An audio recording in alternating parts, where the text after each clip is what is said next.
First of all, let me give also from Ntim Fordjour. Let me give you. Oh, but that's not. It's a pepper priest. I beg you. So for shit. Where from that name? Or your Sofumeko complete. How? He's a fake pastor. Oh, how? I'm telling you. I've said it. He can the man, but the man has a church.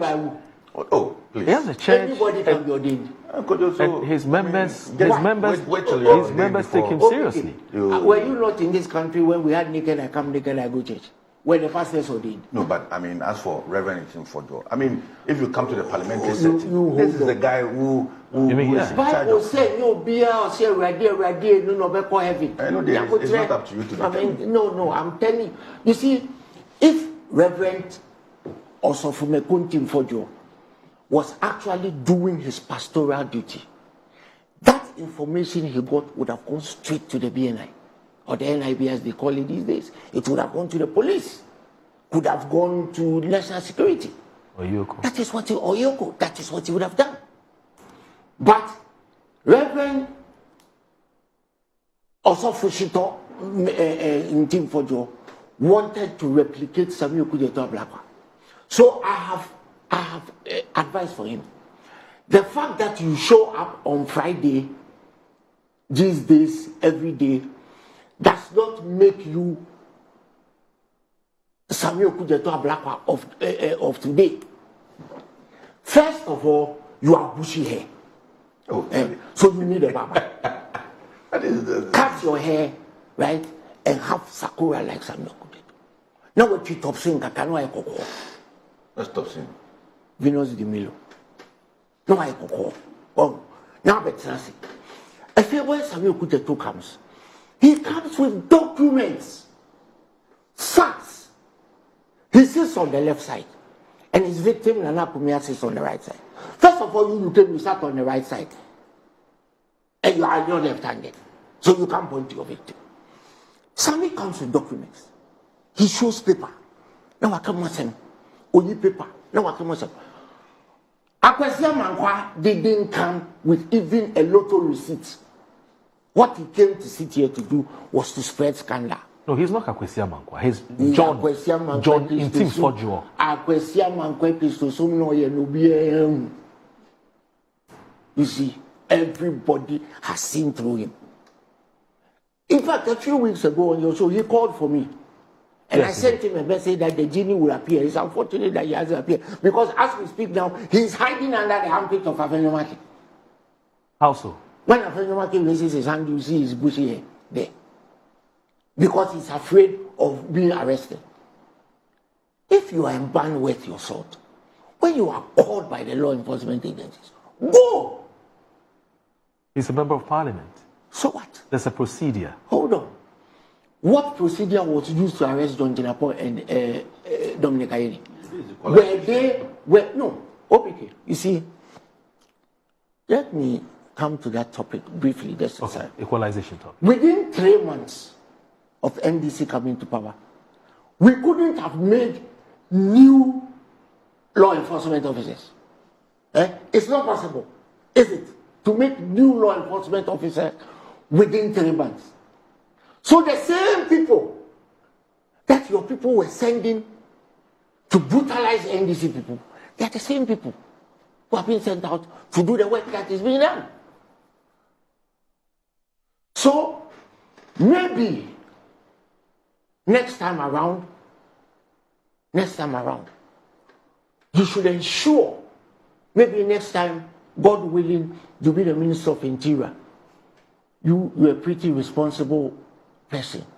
Ensure that law enforcement officers do not go into people's homes without a warrant. Ordinary me, nobody me. My crime was that they say I insulted Kufado. So when I was arrested, not only did they search my house, they searched my parents' house. Your parents' house? My father's house. They searched my brother's house. What have they done? As I speak to you now, there's still 1 million CD bill on my head. As I speak to you now, whenever I leave the country, the immigration officers ask me, when are you going to remove the stop travel on you? Me, now, today. So, let's not pretend like things that happened in the past are not germane to what is happening today. Whilst I will never advocate that equalization take place, OPK, some of the things the government of which you were a part of did was despicable. As we speak today, ask Dr. Yini to tell you how his son recalls his arrest.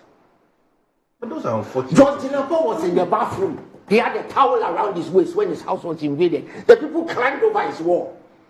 If you have a warrant, do you climb over a wall? Go and ask Honorable Atufoti. Must we do same? You see? Is that the reset agenda?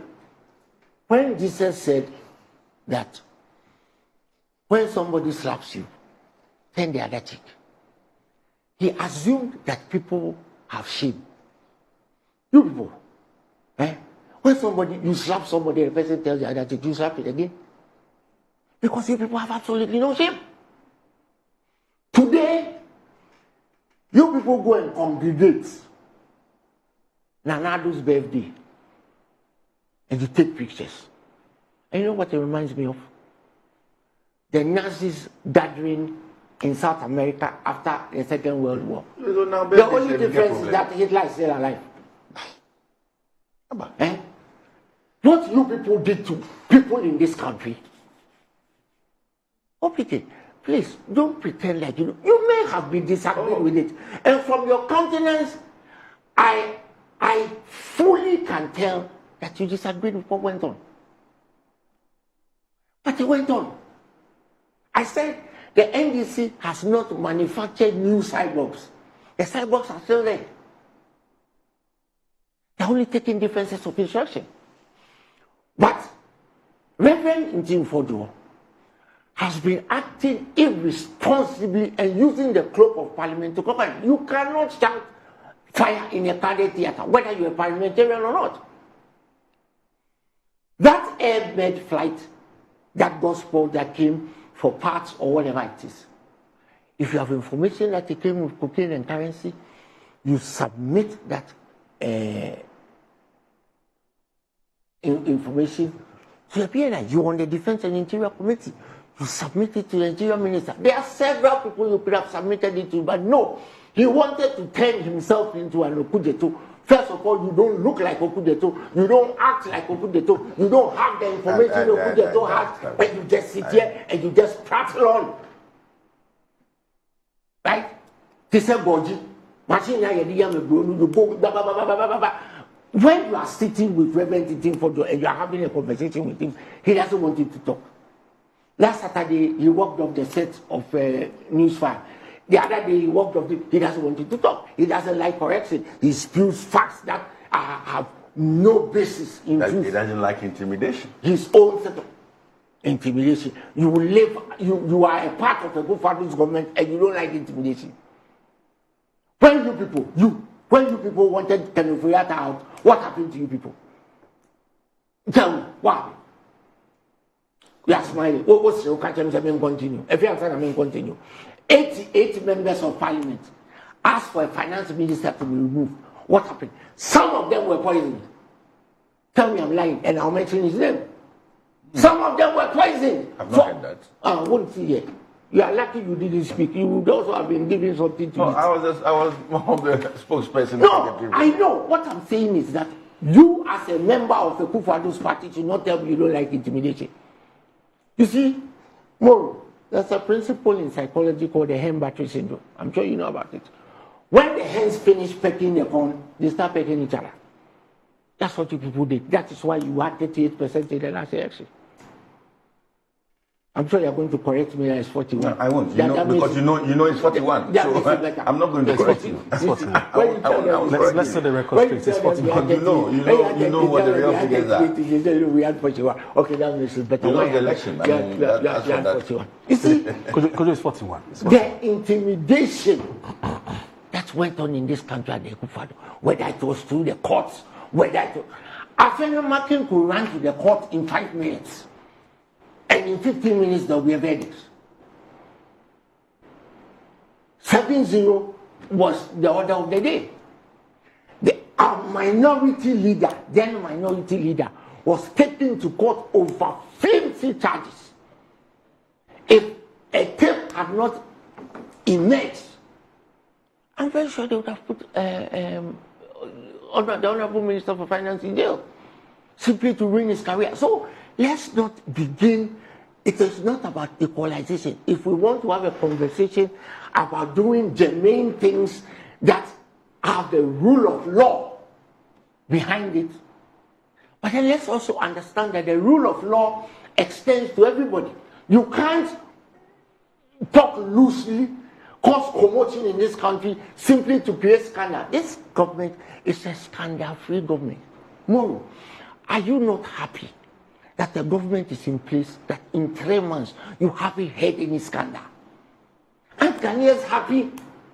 OPK, you yourself, aren't you happy that you haven't had any scandal? Several scandals. I mean, you didn't steal anything. You see, you didn't steal anything. But I mean, as we speak now, Community 23 in Temama, that's what we did over that. That's our next topic. They didn't give you some of them. Yeah, that's our next topic. But Kojo, they have sent you here to come and talk. As I said, one amount. Kojo, I was on the board. Kojo, yes, Kojo. We'll get there. Kojo, but here's the thing.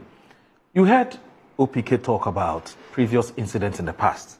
He talks about Nayeli Ametepe. That's one. He also cites 3 different cocaine busts, which, or let me say narcotic busts, which we have recorded in the last 3 months.